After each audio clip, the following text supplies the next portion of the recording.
On this episode of Buncombe Bulletin, we have a lot to cover and just a couple minutes for each report. Most of these stories have a longer interview if you're interested. Visit Buncombe County's YouTube page, youtube.com/bcgovtv, for more in-depth reporting on each topic. Otherwise, let's get started.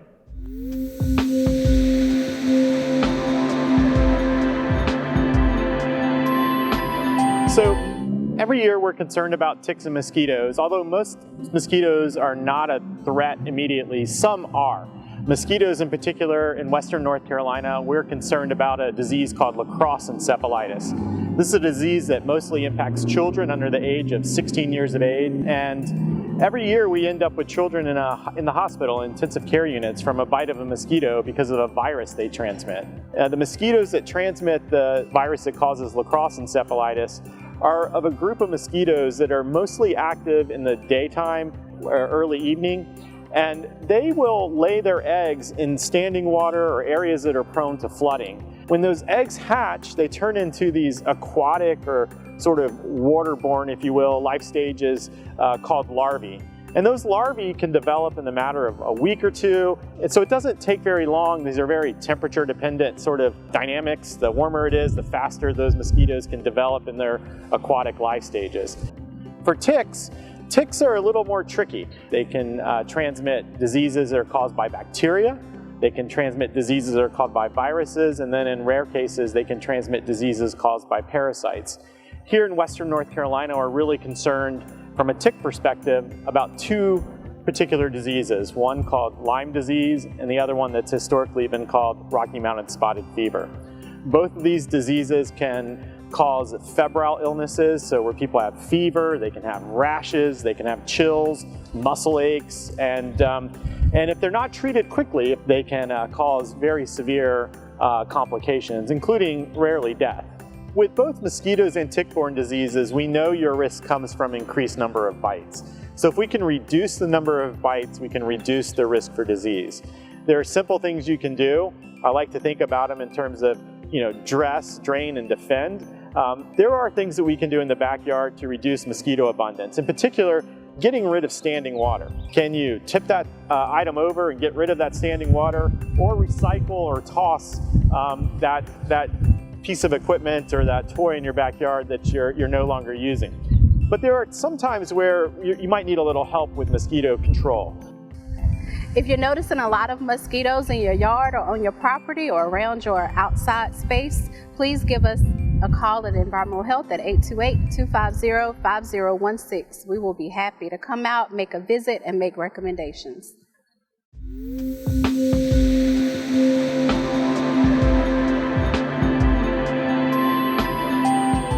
So the Isaac Coleman grants are grants to nonprofit organizations in our community working to champion equitable opportunity. The legacy of Isaac Coleman was about working toward justice, including racial justice. And so these are nonprofits that are working for more racial equity in the community. Some of the kinds of projects that have been funded through Isaac Coleman are jobs programs, education, and projects that help create sense of community and sense of space and culture. Isaac Coleman's legacy was about justice, and these grantees really embody that spirit. So everything that we do is based upon those three principles, being trauma-informed, resiliency-focused, and culturally aligned.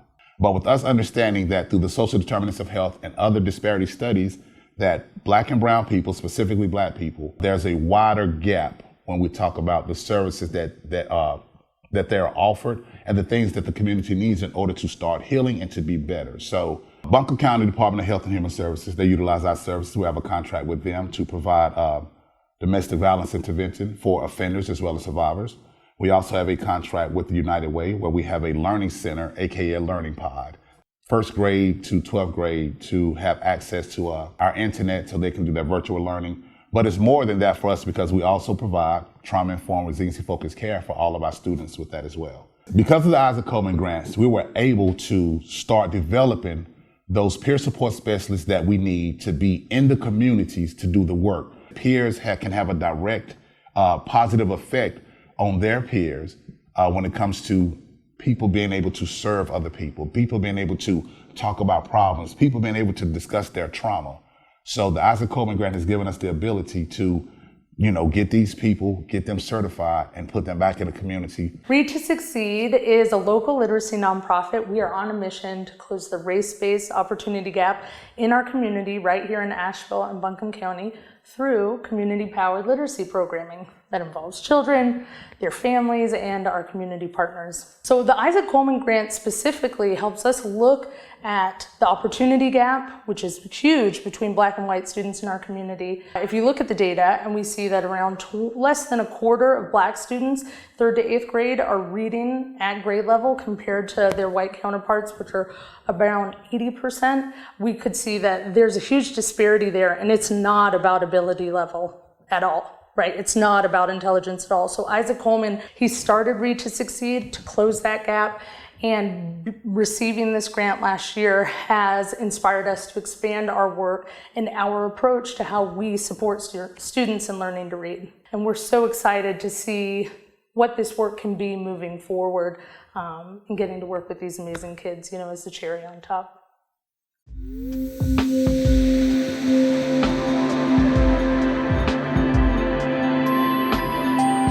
El consulado logró reunir aproximadamente 500 personas que llegaron a recibir varios servicios que ellos ofrecen, por ejemplo, documentación, acceso a actas de nacimiento, pasaportes y matrículas consulares. Entonces, el programa del consulado sobre ruedas ofrece estos servicios en regiones como la nuestra, regiones rurales, donde las personas quizás de otro modo tendrían que viajar hasta Raleigh, donde es la sede del consulado. Y gracias a que el consulado pudo estar en la escuela de AB Tech aquí en Asheville, la gente llegó de todas las áreas alrededor del oeste de Carolina del Norte. Pudimos presenciar incluso personas que llegaban de Sur Carolina, viajando varias horas para recibir estos servicios vitales. Gracias a las varias organizaciones que colaboraron para asistir a este evento, pudieron también conseguir que las personas pudieran recibir sus vacunas si así lo deseaban.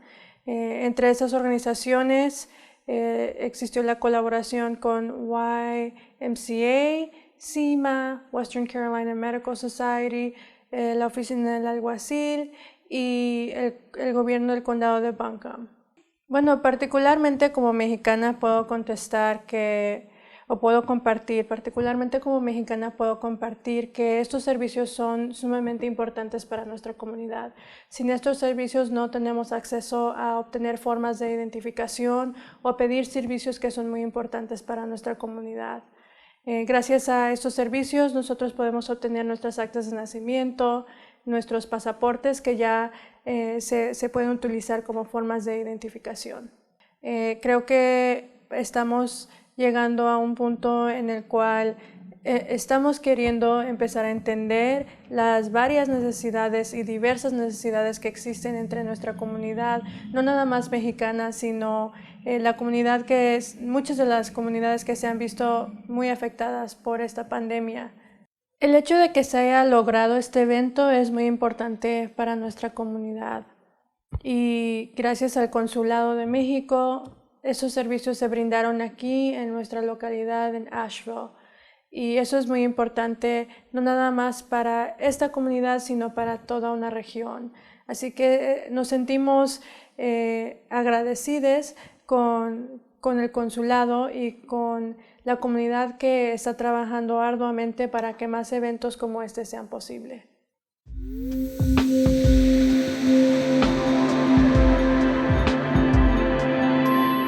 Drug court is a team of people. It's made up of the judge, probation, district attorney's office, public defender's office, treatment. So it's just a bunch of people coming together to help someone get through their recovery journey. There are 5 phases that people go through, and the beginning is always the hardest. In the first phase, it's a lot of focus on treatment. So folks are probably not going to be working, really focusing on their recovery. Folks will eventually get their own job. get their own place, get their family back. I mean, I've seen people come into drug court with absolutely nothing, with a shirt on their back, and no support and no family. And then by the time they're done, whether it's 14 months later or 3 years later, because it takes a little bit longer for some folks, they're just a whole different person. It's a hard program. There's a lot asked of me, but what was asked of me benefited me so greatly that all the hard work was definitely worth it. My mom was about to be into drug court and she overdosed and died. I also wanted to kind of follow in her footsteps and do what, she was gonna do, that she could have done. No, she just lost that fight, and so I pled in, and that landed me in drug court. It's helped me in ways I never thought it would. I'd never think I'd be in this place in my life because of previous choices I made. They gave me a second chance looking back at it. That's how I feel. Drug court gave me a second chance. And I'm gonna take this chance as hard as I can. You know what I'm saying? I'm gonna go all the way with it. I've been in since 2017, so yeah, it's been a rough road. The team definitely had my back. Like, they're super supportive. Everything was focused on heroin. I lost everything because of it. My family, my daughter, was homeless, sleeping on the side of the road and in the back of cars, and I just didn't care about myself at all. Like, my experience with drug court was life-changing. It really was. Now I love my life. I'm actually happy, like genuinely happy. I got my daughter back. I have my own house. My job, I work with children in the mental health field. I've just completely changed. I'm like a whole new person now, and I actually like who I am today.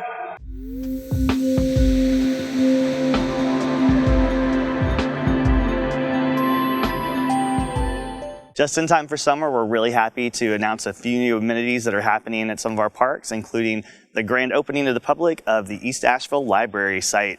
The playground at the East Asheville Library has been designated as a project of excellence for meeting the best practices in youth fitness through sliding, swinging, spinning, climbing, brachiating, and balancing. So we invite everybody to come out and take a look at it.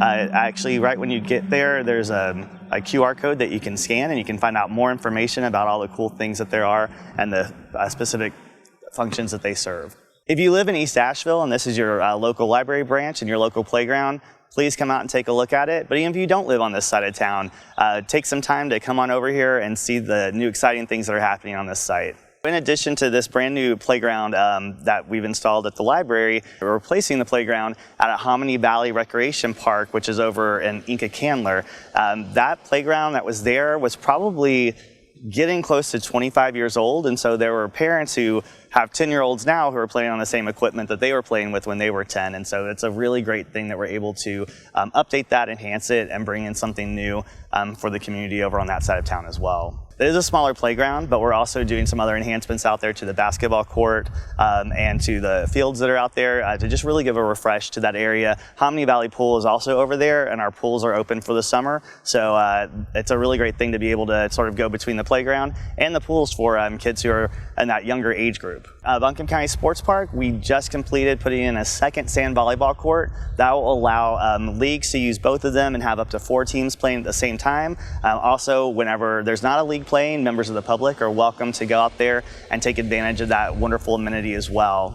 As our pools open and as people head out to our parks this summer, we really want to remind people to grab a hat, stay in the shade as much as possible, stay hydrated, and use sunscreen that has an SPF UV protection of 30 or higher. Yeah, to learn more about our parks, go to buncombecounty.org/parks. We have a monthly newsletter called I Heart Parks, and you can subscribe to that on our website as well.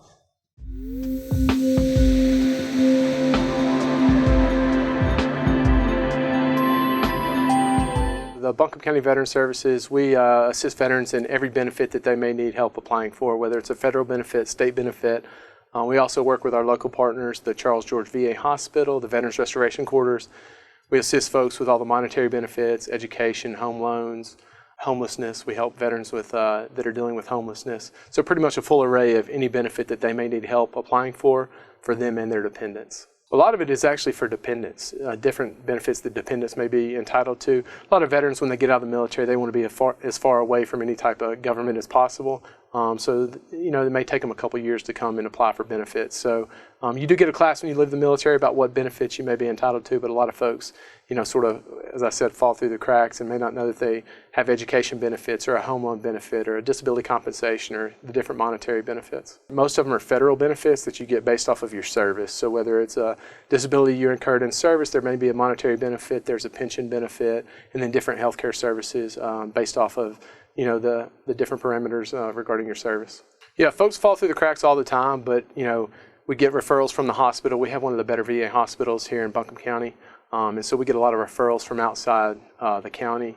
So yeah, a lot of veterans don't know about it, but they've given it all for this country. So I mean, they put their life on the line. They go to protect us around the world. So it's the least that can be done when they get back to be able to assist them with getting any benefits to which they may be entitled. It can't hurt to see what you may be entitled to. Come see us. We try to provide a very welcoming, open environment to veterans of all walks of life, all eras. So just come in and see what you may be entitled to. You may find something new. On the internet, you can Google Buncombe County Veteran Services. They can call us at 828-250-5726.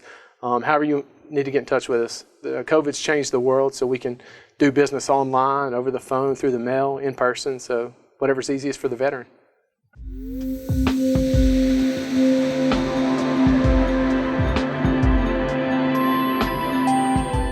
The current situation about with foster care in Buncombe County is that we have close to 350 children in foster care, and they're placed primarily in Buncombe County, but also all over the state. There's a shortage of foster parents here. Part of the reasons that happens is that because we are a large community with lots of resources, sometimes smaller counties have their kids come here. And so the foster homes that are here may seem plentiful, but we're serving all of Western North Carolina with the homes here in Buncombe County.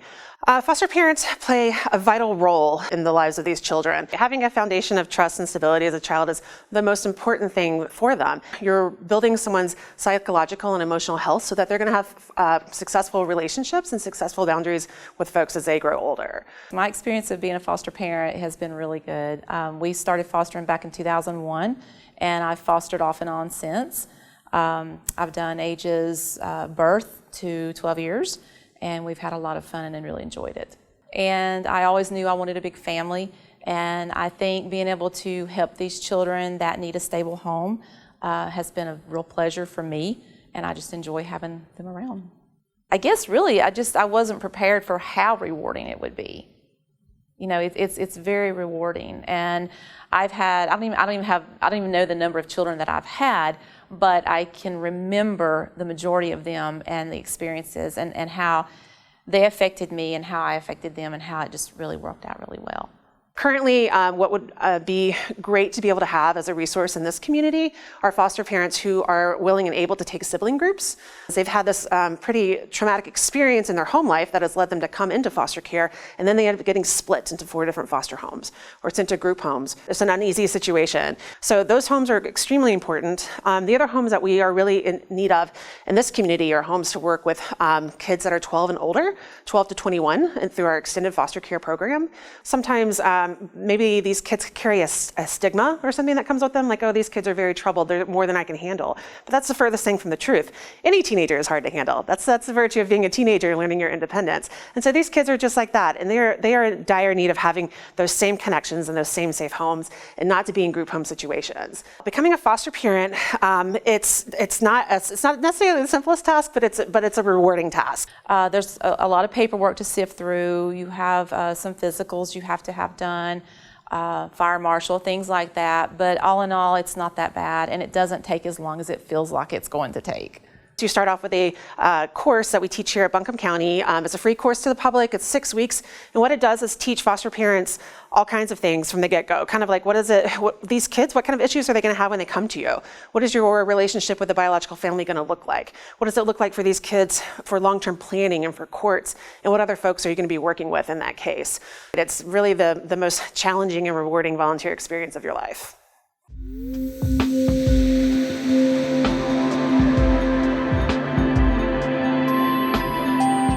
Sexual violence is a serious issue affecting the health, safety, and well-being of those impacted by it. Awareness of sexual violence and its causes are fundamental to believing all survivors and imagining a world free from sexual violence. Our voice provides support to all primary and secondary survivors of sexual violence and human trafficking in Buncombe County. We offer counseling, case management, court, legal, and medical advocacy, and education. You can reach us on our 24/7 crisis hotline at 828-255-7576. Our society often blames the victim for their assault, which inhibits many from coming forward due to worry that they will not be believed or will be criticized for the activities they were engaging during the assault. Also, our society tends to have a common narrative for who is sexually assaulted. Typically white, cisgender, female, straight, young, middle class, able-bodied, and conventionally attractive. This narrative is real. However, anyone can experience sexual assault. And those of us who experience oppression based in racism, xenophobia, homophobia, transphobia, ableism, and other forms of bias are even more likely to be sexually assaulted, while at the same time less likely to seek support due to discrimination. Our goal is to be accessible to everyone, so all our services for survivors are free of charge. They are also confidential. We do not even share your information unless we have your permission. We do not ask for documentation, are name affirming, and have Spanish-speaking staff and language interpretation available. If privacy is a concern, we can also meet you at our office located in a private building. We do our best to match you with staff representing the identity with which you feel safest. Our voice wants you to know that it's never too late to seek support. We understand that everyone's path to healing is different and respect the self-determination of the individuals we serve. There is hope after sexual assault. It is possible to have a new normal in which one feels safe and whole. We want to do our best to support survivors in creating the tools they need on their healing journey as part of our vision of a world free from sexual violence.